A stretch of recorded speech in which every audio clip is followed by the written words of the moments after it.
Yoshlarga oid davlat siyosati. Bu shu yurtning ertasi bo'lgan o'g'il-qizlarning har tomonlama bilimli, kasb-hunarli bo'lishlari, iqtidor va iste'dodlarni qo'llab-quvvatlash degani. Shu ma'noda Jizzax viloyatining Do'stlik tumanida foydalanishga topshirilgan yoshlar shaharchasi tuman yoshlari uchun katta imkoniyatlar markazi bo'ldi. 10 gektardan ziyod maydonda joylashgan sport kompleksi, kutubxona, adabiyot, san'at va madaniyat markazida zamonaviy sharoitlar hozirlandi. Do'stlik tuman markazida tashkil etilgan yoshlar shaharchasi chindan ham hudud yoshlari uchun katta bayram sovg'asi bo'ldi. Shaharchaning tantanali ochilish marosimida e'tirof etilganicha bor. Yoshlar ilm, ijod, sport va tadbirkorlik sohalarida o'zini namoyon etishlari uchun barcha sharoitlar yaratib berilmoqda. Bu shubhasiz Prezident Shavkat Mirziyoyev ilgari surgan istiqbol arxitekturasini yaratishga qodir yoshlarni qo'llab-quvvatlashning zamonaviy modelidir. Yozgi amfiteatrda ommaviy tadbirlar, teatr tomoshalari tashkil etilsa, ovoz yozish studiyasi an'anaviy va estrada xonandaligiga qiziqadigan yoshlar uchun amaliy platforma bo'ladi. Zamonaviy asbob uskunalarimiz, ovoz yozish apparaturlarimiz ham eng so'nggisini olib keldik. San'atga qiziquvchi yoshlarni sezilarli darajada soni ortdi. Tanlovlar tashkil qilyapmiz. Iqtidorli o'quvchilar bilan viloyat, respublika, xalqaro ko'rik-tanlovlarga chiqishni rejalashtiryapmiz.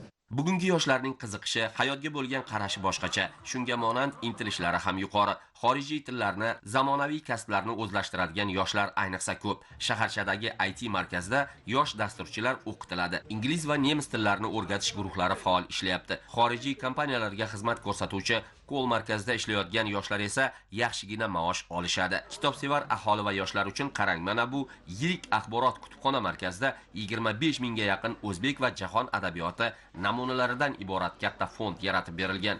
30 ming asarning elektron bazasi ham bor. Raqamlashtirish orqali o'zimizning fondimizni ham bazasini yaratib bormoqdamiz.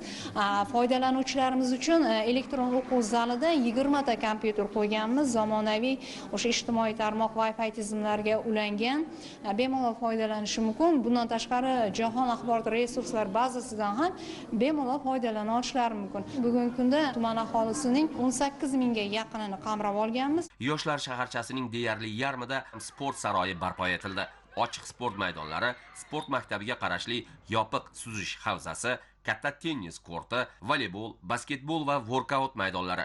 Ushbu yo'nalishlardagi binolarning har biri keksayu yosh barcha uchun qadrli maskanga aylanishi shubhasiz.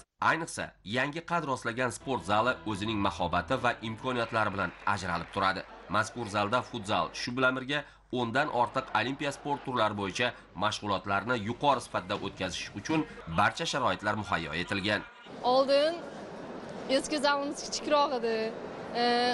Prezident tashabbusi bilan yangi zallar qurilib, mana yangi kompleksda mashg'ulot olib boryapmiz. Sharoitlar yaxshi, zo'r, ko'plab sport turlari mavjud. 2026-yilimiz hammaga yaxshi kelsin. Sportchilarimiz yaxshi yutuqlarga erishib, O'zbekiston bayroqlarini yuqoriga ko'tarish nasib qilsin. Keksalar, nuroniylarimiz mana shu oqilona siyosatdan juda ham mamnunmiz. Buning orqasida prezidentimiz turganligi, faxriylarimiz, nuroniylarimiz ushbu maskanlarda ko'rib juda ham ko'zlari quvonib, qanday sharoitlarda hozir yoshlarimiz sport musobaqalarida qatnashayotganligi guvoh bo'lib turibdi. Albatta bu juda yangi yilda oldi juda ham katta bir tuhfa desa ham bo'ladi. Albatta buning uchun muhtaram prezidentimizga, albatta o'zimizni chin dildan minnatdorchiligimizni bildiramiz. Yangi sport majmuasining ochilish marosimi katta sport bayramiga aylandi. Chempion yoshlar taqdirlandi. Yangi majmuada ilk musobaqa tumandagi davlat va jamoat tashkilotlarining jamoalari o'rtasida futzal bahslariga start berildi. Do'stlik tumanidagi yoshlar shaharchasi kelajakda yoshlar uchun yangi dunyoqarash, yangi tafakkur va yangicha imkoniyatlar maskani sifatida xalq xizmatida bo'ladi.